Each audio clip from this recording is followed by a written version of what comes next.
The emergency beacon screamed through the command deck of the Valorian warship, and Commander Thrak'zal felt his triple heart skip in synchronized panic. His primary combat instructor, Sergeant Vexrun, had just transmitted a code that no warrior ever wanted to send. Cubs missing during training exercise. "What do you mean, missing?" Thrak'zal roared into the communication device, his mandibles clicking with barely controlled fury. "They are the offspring of our greatest generals. How does one lose 6 juvenile predators in a controlled environment?" Vexrun's voice crackled back, tension evident in every syllable. "Commander, we were conducting standard survival training in Sector 7 of the Forest Preserve. The Cubs were tracking simulated prey. They simply vanished. No distress calls, no signs of struggle. Nothing. It has been 3 hours. 3 hours." Thrak'zal felt his scales ripple with dread.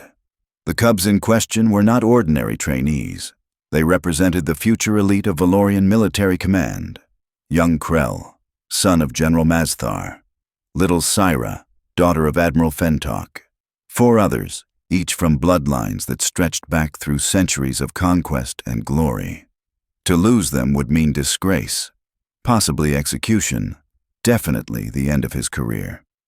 "Mobilize every available unit," Thrak'zal commanded, already moving toward the transport bay.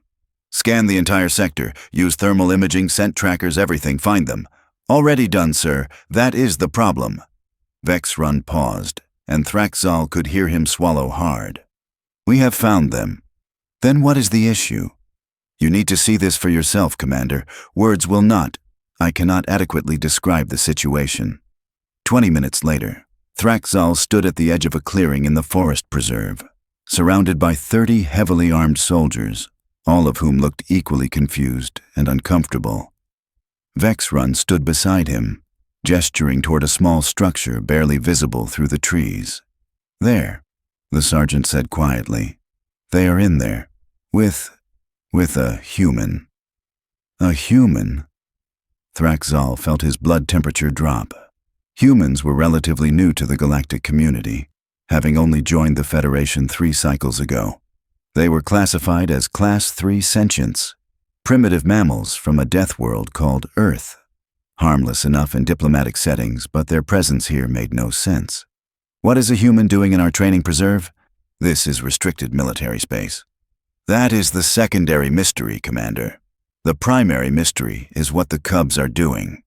Thrak'zal pushed forward through the undergrowth, his soldiers fanning out behind him, weapons ready but not raised. As they approached the structure, which appeared to be some kind of makeshift shelter, he could hear sounds that made absolutely no sense in the context of missing predator cubs.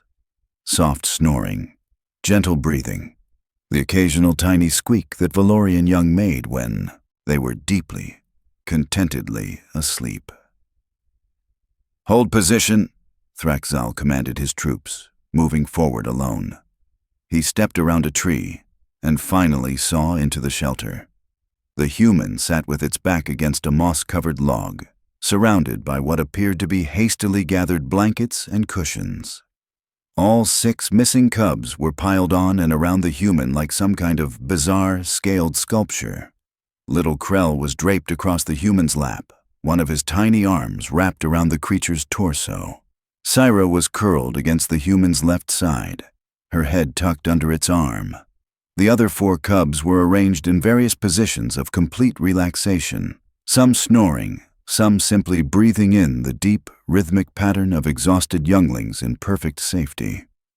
The human itself appeared to be asleep as well, its head tilted back against the log, mouth slightly open. One of its hands rested protectively on Krell's back.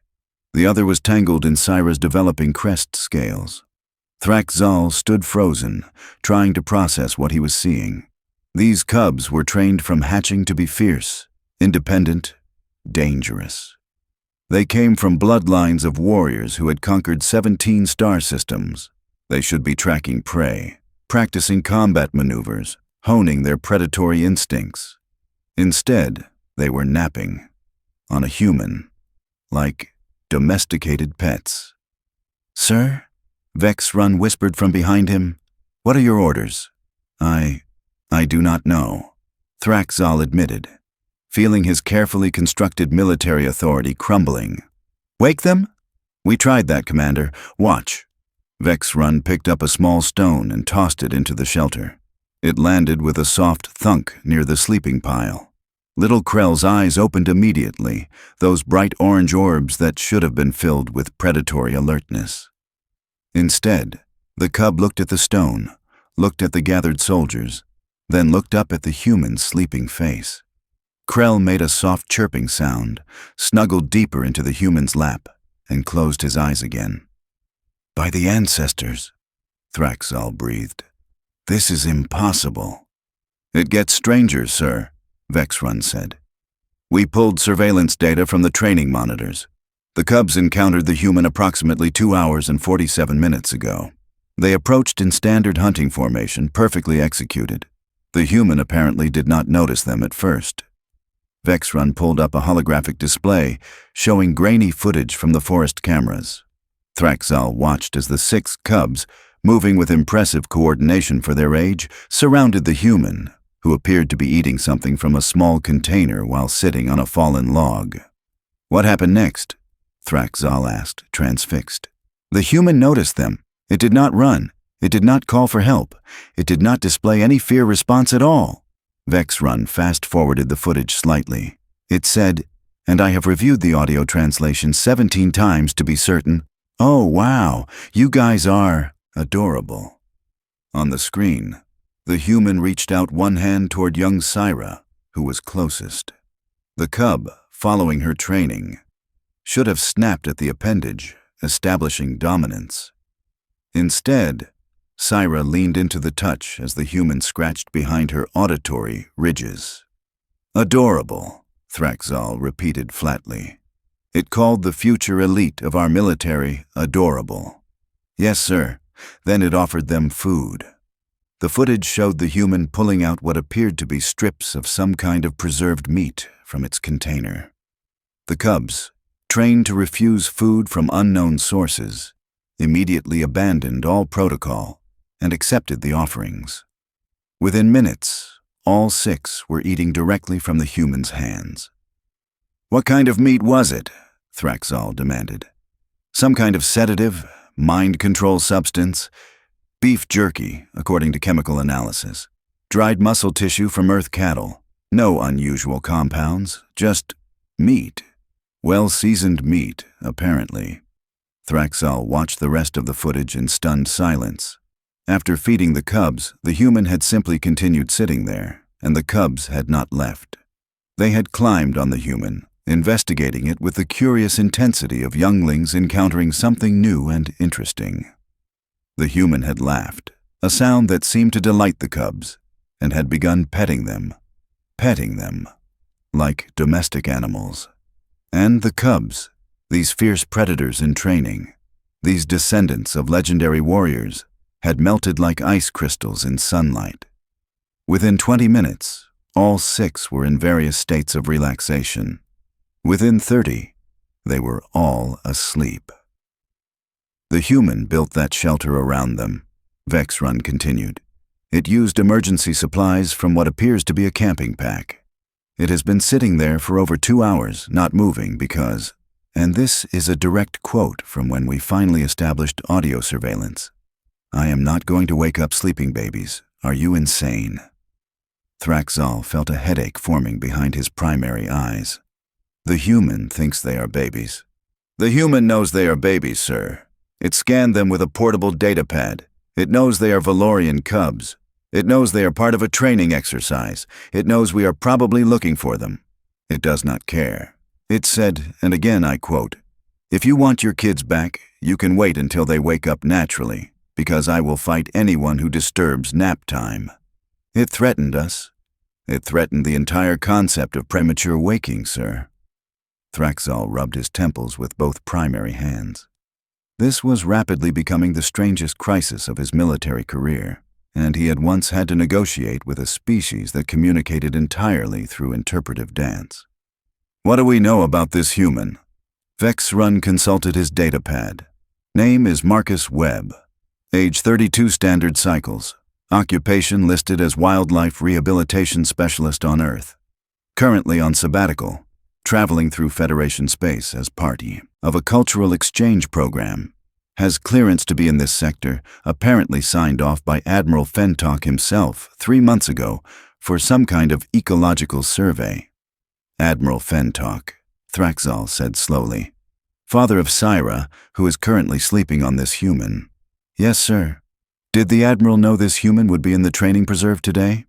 Unknown, sir. Thrak'zal made a decision. He straightened his combat harness and walked directly into the shelter clearing, making enough noise to announce his presence, but not enough to startle. The human's eyes opened immediately, and Thrak'zal found himself being assessed by a gaze that was far more alert and intelligent than he had expected. Commander Thrak'zal, I presume, the human said softly, not moving. Its language translation implant worked perfectly, rendering the words in clear Valorian standard. Vexrun called ahead. Well, transmitted ahead. Whatever, you are here for the cubs. I am here for the trainees, yes, Thrak'zal said, trying to maintain some dignity. They have been missing for over 3 hours. Their families are concerned. They have been sleeping for 2 hours and 43 minutes, Marcus corrected. They are not missing. They are right here, and they are not going anywhere until they wake up on their own, because that is how sleep works. They are in the middle of a training exercise. They are children who ran themselves ragged chasing holographic rabbits through the woods until they were exhausted, at which point they found me, decided I was interesting, ate half my jerky supply, and passed out. In that order. I have seen this exact behavior in approximately 40 different species on Earth, and the response is always the same. You let them sleep. Thrak'zal felt his mandibles click in frustration. You do not understand. These are not ordinary cubs. They are children, Marcus interrupted firmly. They are children. I do not care if they are destined to be generals or admirals or galactic emperors. Right now, at this moment, they are exhausted babies having a nap, and I will physically fight you if you try to wake them up before they are ready. You would fight me? Thrak'zal asked, genuinely curious despite himself. I am a decorated combat commander. I have 3 times your mass. My species has natural weapons that could. I have spent my entire adult life wrestling alligators, relocating bears, and hand-raising wolf cubs, Marcus said calmly. I once stared down a mother grizzly to prove I was not a threat to her offspring. I have been bitten, clawed, stung, poisoned, and trampled by more species than you have probably met in your entire military career. I am not afraid of you, Commander. I respect you, but I am not afraid of you.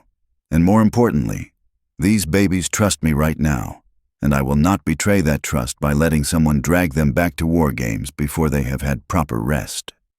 Thrak'zal stared at the human for a long moment. Then, despite every instinct screaming at him that this was inappropriate, he felt the beginning of respect forming in his chest. This soft, small, seemingly fragile creature was willing to face down a Valorian commander to protect cubs that were not even its own species. How long do they need? Thrak'zal asked finally. Marcus glanced down at the sleeping pile. Another hour, probably. Maybe 90 minutes. They were pretty worn out. After that, they will wake up, want more food, and be ready to go home. You are certain? I have put more babies to bed than you have probably ever seen, Commander. Trust me on this one. Thrak'zal made a choice that would probably haunt his personnel file forever. He sat down on a nearby rock. Then we wait. Thank you, Marcus said, sounding genuinely relieved. For what it is worth, they were very brave before they got tired. Excellent stalking techniques, good pack coordination. They are going to be formidable warriors someday. You could tell that? I could tell they were well-trained and working together efficiently. Also, they tried to ambush me, which was adorable and also fairly well executed for their size and age. Adorable, Thrak'zal repeated again. You keep using that word. Because they are adorable. Look at them. Tiny, fierce faces, little grabby hands, those squeaky sounds they make when they are content. Adorable. Marcus shifted slightly, adjusting his position without waking any of the cubs. On Earth, we have a saying, Sleep like a baby. It means to sleep very deeply and peacefully. Your cubs clearly feel safe enough with me to sleep like babies. That is the highest compliment they could give me, and I take it very seriously. On Valoria, Thrak'zal said slowly, we have a saying as well. Trust like a cub. It means to trust someone completely and without reservation. Cubs only sleep in the presence of those they trust absolutely. Usually family, sometimes a favorite instructor, never a stranger, and certainly never a different species. Marcus looked down at the sleeping pile on and around him. Then I guess they decided to make an exception. Apparently so. They sat in silence for several minutes. Thrak'zal watched the cubs sleep, their tiny chests rising and falling in perfect rhythm. He watched the human, who sat motionless except for the occasional gentle adjustment to keep the cubs comfortable. He watched his soldiers, who were standing at parade rest around the clearing perimeter, looking thoroughly confused by the entire situation. Permission to ask a question, Commander, Marcus said quietly. Granted. Why are you training them so young? They cannot be more than, what, equivalent to 7 or 8 human years old. 6 standard cycles, Thrak'zal confirmed. Training begins at 4 cycles for those of command bloodlines. It is tradition. It builds strength, resilience, tactical thinking. It builds exhaustion, Marcus countered gently. I am not judging. Every species has its own approach to raising young. But I have worked with enough juvenile animals to know that intensive training without adequate rest leads to problems. Physical problems, mental problems, behavioral problems. They need time to just be cubs, to play, to explore without objectives, to sleep when they are tired without it being a scheduled rest period. War does not care about schedules. These cubs are not at war, Commander. They are in training. There is a difference. Marcus paused. Tell me something. When was the last time you saw any of them actually play? Not practice combat, not train, just play for the sake of playing?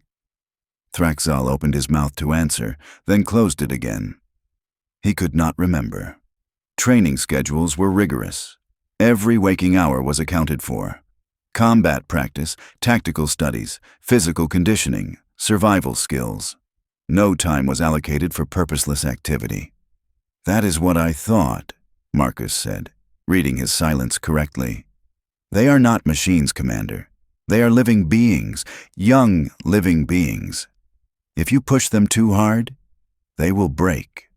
Maybe not physically, but mentally, emotionally, in ways that matter. He looked down at little Krell, still snoring softly against his stomach. This one tried to act fierce when he first saw me.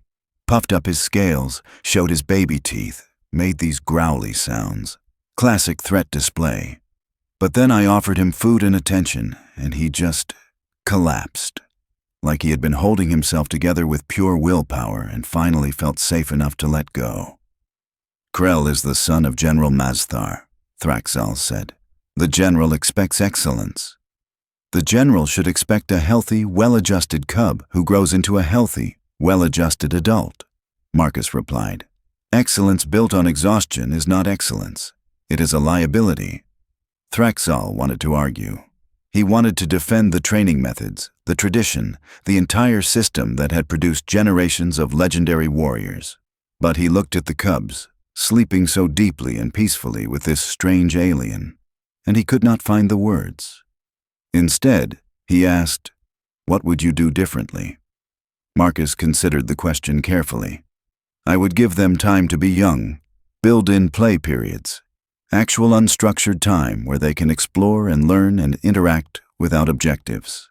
I would make sure they are getting adequate sleep, not just scheduled rest. I would teach them that asking for help is not weakness, that rest is not failure, that being tired is not something to be ashamed of. He trailed off, looking slightly embarrassed. Sorry, you did not ask for a lecture. No, Thrak'zal said slowly, but perhaps I needed to hear one. Young Syra stirred against Marcus's side, making a small questioning sound.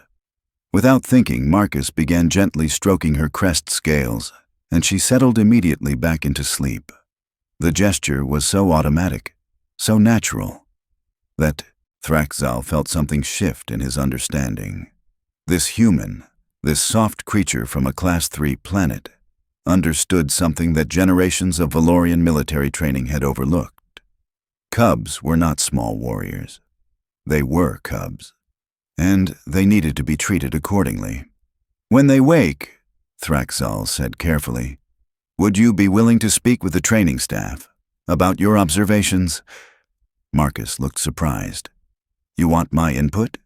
I want these cubs to become the best warriors they can be, but I want them to survive to adulthood first, and I want them to be healthy when they get there. If your experience with Earth creatures can help us achieve that, then yes, I want your input." "Then yes," Marcus said, "I would be happy to help." They settled back into comfortable silence. Around them, the forest continued its normal afternoon sounds. Birds called in the canopy. Insects buzzed through shafts of filtered sunlight. The cubs slept on, unaware that their impromptu nap was causing a crisis of military philosophy. Thrak'zal pulled out his communication device and began composing careful messages to the cubs' families. This would require delicate explanation. He suspected General Mazdar would not react well to learning that his son had been found sleeping on a human, but that was a problem for later. For now, he watched the cubs sleep, and he thought about what it meant to truly train the next generation of warriors. Perhaps humans, with their strange ideas about rest and play, had something to teach after all. 47 minutes later, little Sira's eyes fluttered open. She blinked slowly, her inner eyelids sliding across first before the outer ones opened fully. For a moment, she simply stared up at Marcus's face, processing where she was and what was happening. Then her gaze shifted to Commander Thrak'zal, sitting on his rock like some kind of ancient monument, and her scales immediately rippled with panic. "Easy, easy," Marcus murmured, his hand still resting gently on her back. "You are okay. Everyone is okay. You just fell asleep." Sira looked back up at him, confusion replacing panic. She chirped softly, a questioning sound. "Yes, I know there are a bunch of very serious soldiers surrounding us," Marcus continued conversationally. "They have been here for almost an hour. They are not angry. Well, your commander looks like he might be constipated, but I think that is just his face." Despite himself, Thrak'zal felt his mandibles twitch in what might have been amusement. Several of his soldiers made choking sounds behind him. Sira's chirp turned into something that sounded suspiciously like a giggle. The sound triggered a chain reaction. Krell's eyes opened next, followed rapidly by the other 4 cubs. Within moments, all 6 were awake, blinking sleepily and looking around at the assembled military force with varying expressions of confusion and dawning horror. "Uh-oh," little Krell said in perfect, if high-pitched Valorian. "Standard. We are in trouble, are we not?" "That depends," Marcus said calmly. "Did you complete your training objective?" The cubs looked at each other, then back at Marcus, then at Commander Thrak'zal. None of them seemed sure how to answer.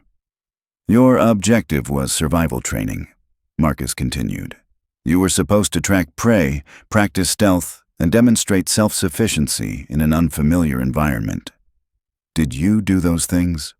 "Yes," Krell said hesitantly. "You tracked me. Successfully, I might add. I did not hear you coming until you were right on top of me. You practiced stealth. You survived in an unfamiliar environment by making a tactical alliance with a potential resource, namely me, and secured food and shelter. Honestly, from a pure survival standpoint, you all performed excellently." The cubs perked up slightly, their scales smoothing down from their alarmed positions.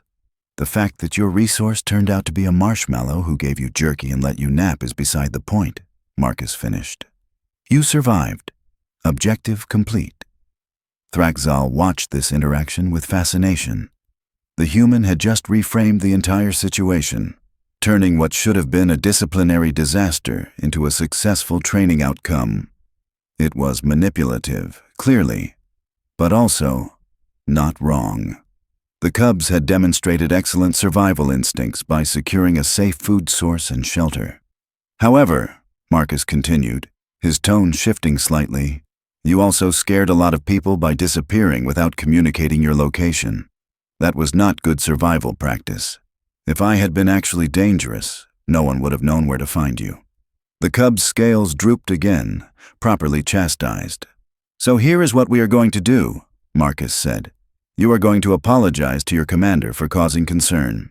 Then you are going to eat something because I can hear all of your stomachs growling from here. Then you are going to go home and tell your families about your successful training exercise and your new human friend. Sound good? 6 small heads nodded in unison. Marcus carefully extracted himself from the pile of cubs, moving slowly to avoid startling anyone. He stood, stretched, winced at the popping sounds his joints made, and began pulling food containers from his pack.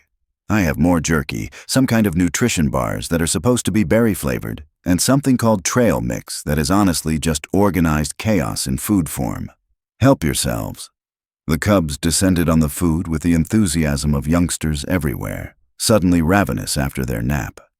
Marcus supervised the distribution, making sure everyone got equal portions, while Thrak'zal approached slowly. That was well handled, the commander said quietly. I used to work at a summer camp for human kids, Marcus replied, equally quiet. You learn how to manage group dynamics and redirect potential disasters. Also, they really did complete their objective. Just not in the way you expected. True, Thrak'zal watched the cubs eating. They do seem remarkably comfortable with you. Kids tend to like me. Animals tend to like me. I have a very non-threatening energy, or so I have been told. Marcus handed Thrak'zal a nutrition bar. Here, you look like you could use some sugar. Thrak'zal accepted the offering, examining it suspiciously. What is it? Compressed fruit and grains with added vitamins. It tastes like purple. Just eat it. The commander took a cautious bite and immediately regretted it. The texture was somehow both grainy and slimy, and Marcus was right. It did taste like purple, which should not have been possible because purple was not a flavor. However, he forced himself to swallow and nodded. Interesting. That is one word for it, Marcus agreed, grinning. Little Krell approached them, holding a strip of jerky in both hands like a prize. Mr. Marcus, are you going to get in trouble because of us? Me? No, I have diplomatic clearance to be here. I'm supposed to be surveying the local ecosystem anyway. Finding you 6 was just an unexpected bonus. Marcus crouched down to Krell's level. Are you going to get in trouble? Krell's scales rippled uncertainly. Maybe. Father does not like it when I do not follow the schedule. Well, sometimes schedules need to be flexible, Marcus said gently. You did good work today, Krell. You led your pack effectively. You made smart decisions about resource acquisition. You kept everyone safe. Those are leadership qualities. Your father should be proud. Krell's scales flushed a slightly brighter shade of green, the Valorian equivalent of blushing with pleasure. You really think so? I know so. Now finish eating. You need to rebuild your energy. As Krell scampered back to his friends, Thrak'zal felt that uncomfortable shifting sensation again, like his worldview was being gently but persistently rearranged. You are good with them. I like kids, Marcus said simply. All kids, any species. They are honest. They have not learned to hide what they feel yet. They are just themselves, completely and without apology. It is refreshing. On Valoria, we teach cubs to control their emotions from hatching. It is considered essential for military discipline. On Earth, we have learned that suppressing emotions does not make them go away. It just makes them come out in unhealthy ways later. Marcus stood up again, watching the cubs interact. You can teach discipline and emotional regulation without teaching suppression. They are not the same thing. Before Thrak'zal could respond, his communication device chirped urgently. He glanced at the display and felt his scales tighten. General Mazdar is inbound. ETA 3 minutes. Ah, Marcus said. The father. How angry is he? The transmission contained 17 expletives and 3 threats of formal court-martial. So, moderately angry by Valorian standards. Great, love meeting new people under ideal circumstances. Marcus did not sound particularly worried, which either meant he was incredibly brave or incredibly foolish. Possibly both. The general's transport arrived with impressive speed, landing in the clearing with enough force to scatter leaves and small debris. The ramp descended, and General Mazdar emerged like a natural disaster given physical form. He was massive, even for a Valorian, his scales dark with age and covered in the scars of countless battles. His eyes locked onto the scene, taking in the cubs, the soldiers, Marcus, and finally, his son. "Krell," the general said, his voice somehow both quiet and terrifying. "Come here." Krell's scales went completely flat with fear, but he walked forward on steady legs, stopping precisely 3 paces from his father and giving a proper military salute. "Yes, sir." "Explain." It was not a request. Krell swallowed hard, his throat clicking audibly. "Sir, we were conducting tracking exercises in standard formation. We identified an unknown target and approached using proper stealth protocols. The target was identified as a human, non-hostile, offering food. We made a tactical decision to establish temporary alliance for resource acquisition and shelter. During this time, we experienced fatigue and engaged in necessary rest period. We have since resumed operations and are ready to return to base." The general stared at his son for a long moment. Then his gaze shifted to Marcus, who stood calmly with his hands in his pockets, looking for all the world like someone waiting for a bus, rather than facing down an enraged Valorian general. "You are the human." "I am a human, yes, Marcus Webb, wildlife specialist." "Nice to meet you, General." Marcus did not salute, did not bow, just nodded respectfully. "Your son performed admirably today. You should be proud." "Proud," the general repeated flatly. "My son abandoned his training exercise to nap on an alien." "Your son completed his training exercise by demonstrating excellent survival instincts, then took appropriate rest to maintain operational effectiveness," Marcus corrected calmly. "The fact that I was involved is incidental. They found a resource, secured it, used it, and maintained safety throughout. Textbook survival strategy." General Mazdar's eyes narrowed dangerously. "You presume to lecture me on military training? I presume to share an outside perspective on child development, which is my area of expertise. Military training is yours, but kids are kids, General, regardless of species. They need rest, they need safety, they need to know that their worth is not entirely dependent on their performance. Otherwise, you do not get warriors, you get burnout cases waiting to happen." The clearing had gone utterly silent. Every soldier present looked like they wanted to be literally anywhere else. Thrak'zal considered intervening, but found himself curious to see how this played out. The general took a step forward. Marcus did not step back.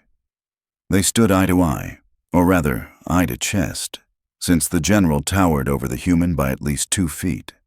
The tension stretched like a wire pulled too tight. Then Krell did something that shocked everyone present. He stepped between them. "Father," the small cub said, his voice shaking but determined. "Mr. Marcus is right. I was tired. We were all tired. We have been tired for weeks, but we do not say anything because you taught us that tiredness is weakness. Today, I felt safe enough to rest. That is not a failure. That is trust." The general looked down at his son, and something flickered across his scarred face. Something that might have been pain or regret or recognition.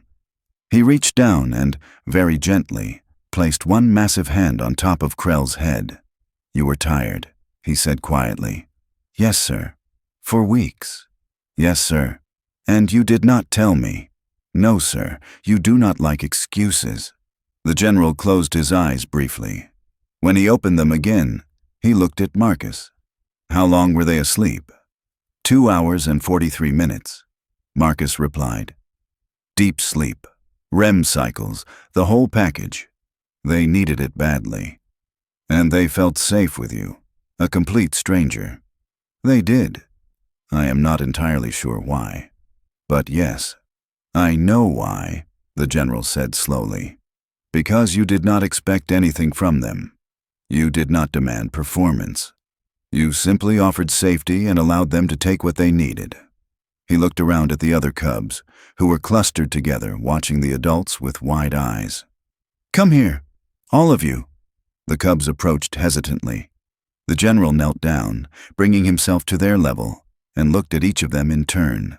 I have failed you, all of you. I have been training you as I was trained, pushing you as I was pushed, expecting you to endure what I endured. But I forgot something crucial. I forgot that you are cubs first, warriors second, and cubs need to be allowed to be cubs. Sir, Krell said hesitantly, effective immediately, training schedules will be revised. You will have rest periods, real rest, not scheduled sleep. You will have playtime, unstructured time. You will be allowed to simply exist without objectives or expectations. The general's voice was rough. And you will tell me when you are tired, when you are hurt, when you need help. That is not weakness, that is wisdom. The cubs stared at him in shock. Then, in a move that seemed to surprise the general as much as everyone else, all 6 of them rushed forward and hugged him. The massive warrior found himself covered in small, clinging cubs, all chirping and clicking with relief and joy. Marcus watched with a soft smile. Thrak'zal approached him quietly. You have created a revolution in Valorian military training philosophy in the space of an afternoon. I just pointed out that kids need naps, Marcus said. The rest was already there, waiting for someone to acknowledge it. Admiral Fentok is also inbound, Thrak'zal said. Along with the parents of the other 4 cubs, this is going to be a very interesting evening. Well, I have more jerky and nutrition bars. We can make it a party. Humans, Thrak'zal said, shaking his head. You are all insane. Yeah, but we are fun at parties, Marcus replied cheerfully. By the time the other parents arrived, General Mazdar had already contacted them and explained the situation. What followed was not the disciplinary disaster Thrak'zal had feared, but rather an impromptu conference on training reform, held in a forest clearing, with a human wildlife specialist as the unexpected consultant. Marcus sat on his log, surrounded by 6 cubs who refused to leave his side, and answered questions about Earth-child development, stress management, and the importance of play in learning. The Valorian military elite, beings who had conquered star systems and commanded fleets, listened and took notes. Admiral Fentok, Syra's mother, was particularly interested.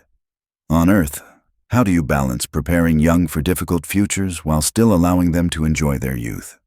Imperfectly, Marcus admitted. We struggle with it constantly, but we have learned that resilience is not built through constant hardship. It is built through experiencing hardship with support, learning to recover, developing coping strategies. You need the contrast. You need to know what peace feels like to fight effectively for it. You need to understand rest, to appreciate readiness. And play? General Mazdar asked. What is the military value of purposeless activity? Play is never purposeless, Marcus said. Play is how young beings learn problem-solving, social dynamics, creativity, risk assessment. Watch puppies play fighting.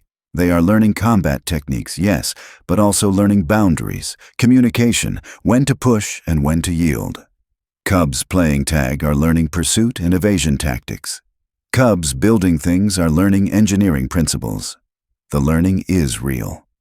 The difference is that play is internally motivated, which means it is more effective and longer lasting than forced instruction. The discussion continued as the sun began setting, casting long shadows through the forest. The cubs, fed and rested and feeling secure with their parents present, began playing in the clearing, their earlier exhaustion replaced by normal youthful energy. Their parents watched, perhaps truly seeing them for the first time in months. Mr. Webb, Admiral Fentok said eventually, would you consider extending your stay in this sector? We would like to hire you as a consultant for our training reform initiative. Marcus looked surprised. I am not a military strategist. No, but you are an expert in young beings and their development. We need that expertise. We have plenty of military strategists. What we lack is perspective. The Admiral gestured at her daughter, who was currently engaged in an elaborate game with Krell that seemed to involve hiding behind trees and ambushing each other. We need to learn how to raise warriors who are also healthy, balanced individuals. Will you help us?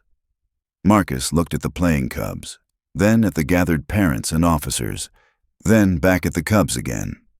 On one condition. Name it. I want regular nap times built into the schedule. Non-negotiable. These kids need sleep. The Admiral's mandibles clicked in amusement. Agreed. Then yes, I will help. Someone has to make sure these adorable little predators grow up properly. Adorable, General Mazdar said, the word sounding strange in his gravelly voice. That word again. Look at them, Marcus insisted. They are adorable. You cannot tell me otherwise.